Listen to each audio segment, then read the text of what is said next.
నూతనంగా మండలాధ్యక్షులుగా సూర్యాపేట పట్టణాధ్యక్షులుగా నియమితులైన నా సోదరులందరూ కూడా నా యొక్క నమస్కారాలు తెలియజేస్తూ వారికి అభినందనలు తెలియజేస్తా ఉన్నాను.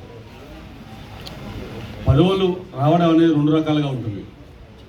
అంటే ఒక వ్యక్తి సమర్థతను చూసి పదవి ఇవ్వడం నాయకులు, లేదు రెండో రకం ఒక వ్యక్తికి ఒక పదవి వచ్చిన తర్వాత అది అదే విధంగా సమర్థవంతంగా నిర్వహిస్తున్నాడు కాబట్టి మళ్ళీ రెన్యువల్ ఇవ్వడం.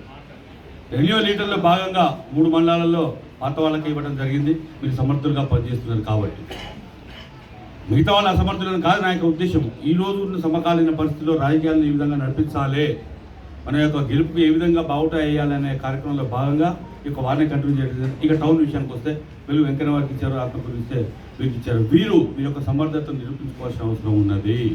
తప్పనిసరిగా అందరికీ చేదోడు వాదుడుగా ఉండి పార్టీ ఇచ్చిన ఆదేశాలను తూచా తప్పకుండా, నాయకులు ఇచ్చిన ఆదేశాలను తూచా తప్పకుండా, వర్గాలనే లేకుండా, వర్గాలకు తావు లేకుండా రాబోయే కాలంలో ఎక్కడ ఎప్పుడు ఎటువంటి ఎన్నికలు వచ్చినా కాంగ్రెస్ పార్టీయే గెలిపే పరమావధిగా పనిచేసే వాళ్ళుగా మీరు పనిచేయాలి.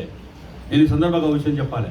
పార్టీ అధిష్టానం చెప్పే వాటిని ఏమైనా సరే, సర్వత్ రెడ్డి గారైనా నేనైనా పార్టీ పెద్దలు ఎవరైనా సరే, పీసీసీ నుంచి ఏ పిలుపైనా సరే, మండలాధ్యక్షుడు కానీ పట్టణాధ్యక్షుడు కానీ, పట్టణాధ్యక్షుడు ఉండేటువంటి 48 మంది యొక్క పట్టణంలో ఉన్న కౌన్సిలర్లు అయితే వాళ్ళ ఇన్ఛార్జీలు అయితే తప్పనిసరిగా ఏదైనా ఆదేశం వచ్చినా, ఏదైనా సూచనలు వచ్చినా, ఏదైనా పని చేయమని చెప్పినా తూచా తప్పకుండా పాటించాలి. కొంతమంది మండలాధ్యక్షుడు నేను అనుకుంటాను సరే పని ఒత్తిడి వల్ల కావచ్చు, మండల ప్రెసిడెంట్ అయిన తర్వాత రకరకాల పని ఒత్తిళ్ళు ఉంటాయి, సొంత పనులు ఉంటాయి, రాజకీయ పనులు ఉంటాయి, పొజిషన్ పోయేది ఉంటుంది, తహసీల్దార్ ఆఫీస్కి పోయేది ఉంటుంది, రకరకాల ఒత్తిళ్ళు, మీటింగ్లు ఉంటాయి, హైదరాబాద్ పోయేది ఉంటుంది, బహిరంగ సభలు అటెండ్ చేసేది ఉంటుంది, పార్టీ పెద్ద నాయకులు వస్తూ ఉంటారు, చాలా రకాల కార్యక్రమాలు ఉంటాయి. అయినా పార్టీ ఇచ్చిన పనిని పరమావధిగా భావించి, అదే పెద్దదిగా భావించి ఆ పనిని నిర్వహించాలని చెప్పి మీకు ఒక సూచన తెలియజేస్తా ఉన్నా. ఇప్పుడు మనకు సర్ ప్రోగ్రామ్ నడుస్తూ ఉంది ప్రస్తుతం. కొత్తగా బాధ్యతలు తీసుకున్న వాళ్ళు ఒక మండల ప్రెసిడెంట్, ఒక టౌన్ ప్రెసిడెంట్, దీన్ని ముందుకు తీసుకోవాల్సిన బాధ్యత మీది. మీరు కొత్త వారైనా సరే, పాత వారు అందరం కూడా మీకు సహకరిస్తాం. పాత పట్టణాధ్యక్షుడితో సహా ఇప్పుడున్న వాళ్ళందరూ కూడా మీకు సహకరిస్తారు. ఈ కార్యక్రమాన్ని ముందుగా మనం దిగ్విజయం చేసినట్టయితే మొదటి మెట్టులో మీరు పాస్ అయినట్టుగా ఉంటుంది.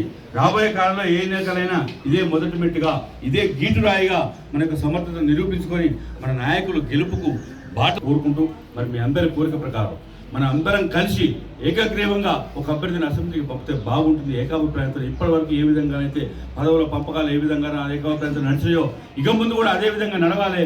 అదే మన బాట కావాలి. మనం అసెంబ్లీకి సర్వత్ రెడ్డి గారు పంపాలి. మన అందరం కలిసి కూడా కృతజ్ఞతలై ఉండాలి, దీనికి కంకణబద్ధంగా ఉండాలని చెప్పి సందర్భంగా తెలియజేస్తూ, రాబోయే కాలంలో ఇంకా మనం చాలా సమావేశాలు పెడుతూనే ఉంది. కానీ ఒకటే చెప్పేది మళ్ళీ చెప్తా ఉన్నా, పార్టీ ఇచ్చిన పనిని తప్పనిసరిగా పూర్తి చేయండి. ఎటువంటి పరిస్థితులు కూడా నెగ్లెక్ట్ చేయొద్దు. పార్టీ ఒక భాగం, పదవులు ఒక భాగం కాదు.